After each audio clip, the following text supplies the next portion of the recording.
Magandang gabi po guys. So October 7 ngayon. Alas 10:20 ng gabi. So uminom na siya. Hinigop na yung pagkain niya, tubig.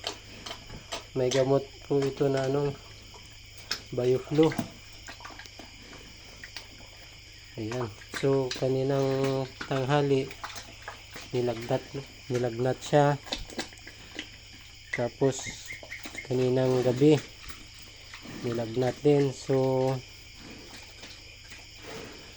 kaninang tanghali kasi guys, pumunta dito yung tsuhin ko na nagbabantay ng babuyan dun sa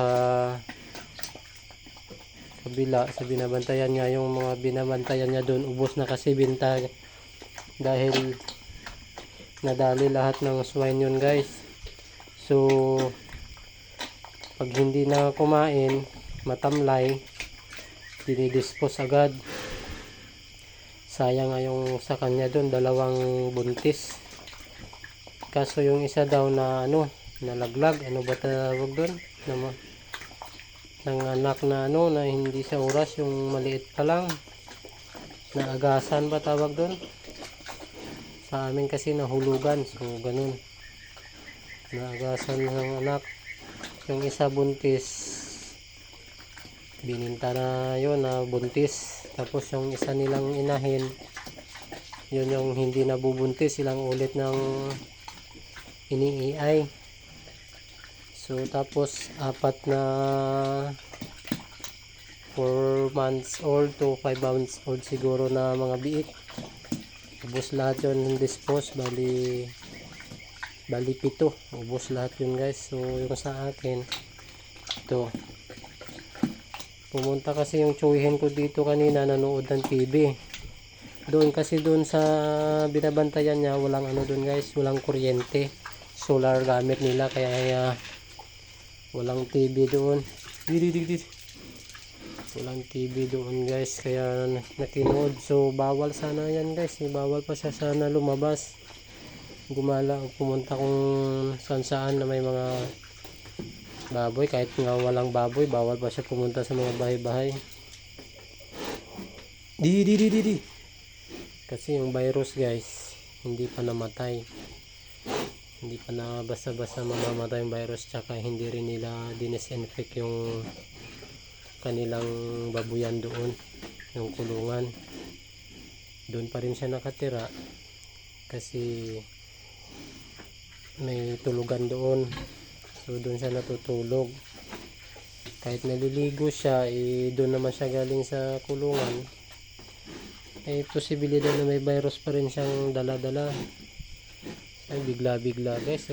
Kaninang tanghali, pumunta siya nanonood ng TV.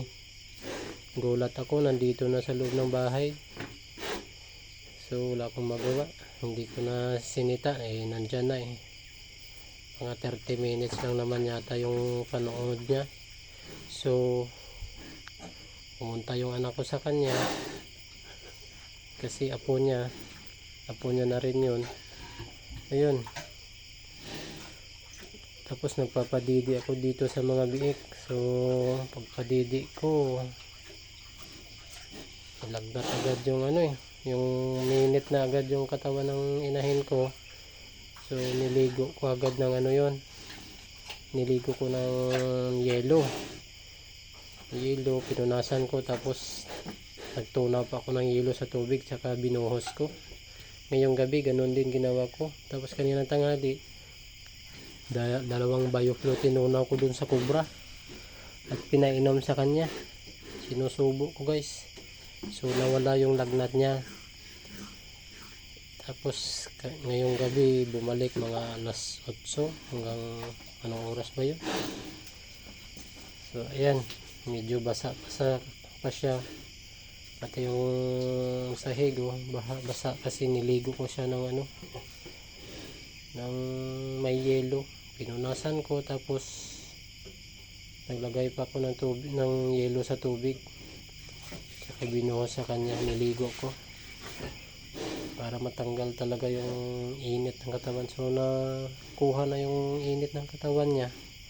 Ito, kumain na nga rin siya. So ayan o. Kaya hindi ko na pinapalagpas o hindi ko na hinayaan na manghina siya, tuluyang manghina. So ginagamot ko agad ng Bioflu. Kahit wala nang amoxicillin, kasi amoxicillin pang ano lang naman yun, antibiotic yata. Para sa sakit yata yung Mifenamex, sa sakit. Yung amoxicillin para sa ano ba tawag doon, yung basta hindi ko na alam. So ayan guys, so importante kahit hindi niya naubos, ninigop na yung sabaw. So yung sabaw niyan guys, may ano pala yan, may Bioflu, para sigurado yung lagnat niya matatanggal. Kasi pag kuwan lang, pag niligo mo lang ng yelo o pinunasan ng yelo, babalik agad yung ano, yung lagnat, yung init ng katawan. At least kung may gamot ka na ilagay, ito palaging Bioflu gamit ko guys, kasi pag paracetamol medyo hindi yata ano yung dosage nun, yung medyo mahina lang. Every 6 hours yata yung painom ng paracetamol. Ay Bioflu yata, hindi ko alam sa Bioflu, pero ginagawa ko na rin 6 hours ito, 6 hours o 12 hours. Inaano ko, depende kung nilalagnat siya talaga. So ayan o, okay na yan, at least nakainom na siya. Katatapos din magdidi ng anak niya, tumayo nga eh, kaya nilipat ko agad dun. Inaapakan niya kasi guys, pag naghakbang yung sa hulihan niya na paa, yan sobrang taas, kaya pag lapat ng paa niya, pag natimingan yung biik, yun bali. Buti ngayon hindi minapakan niya dati yung isa, buti hindi napuruhan. Nung unang panganak nito, marami yung pilay. Ay, nakikinig ka sa akin ha. So yan, mabait ito. So update ko po kayo guys, pa-subscribe po pala guys sa mga bagong nanonood dyan. Tsaka kung may baboy kayo na nagkakaganito, kasi uso yung swine, gamutin nyo. Kahit turukan pa yan ng mga vitamins o antibiotic, kung wala kayong gagawin, pag hindi kumakain, mamamatay pa rin yan guys. Kaya kailangan may gagawin ko yun. Magtunaw kayo ng feeds, isubo nyo. Kahit sabaw lang ng feeds yun, at least may ano siya, may resistensya. Pati yung cobra guys, kung gayahin nyo, okay lang yan. Tsaka asukal. Importante may ginagawa kayo, kaysa hahayaan yung mamamatay na lang yung mga baboy nyo na tinatamaan ng mga swine. Sa mga buntis talaga, bawal yung mga gamot, kaya no choice kayo. Cobra siguro, pwede na yan. Mga energy drink, subukan nyo. Kung gusto nyo ng alak, pwede rin yung mga emperador, mga tanduay. Yan guys. Hi! Si December yan guys, kasi December 3 pinanganak to. So sa December 3 ngayon, magdadalawang taon. So pangalawang bisis pa lang to nanganak guys. So bye bye guys, sobrang haba na kasi ng oras, malaki yung imbi.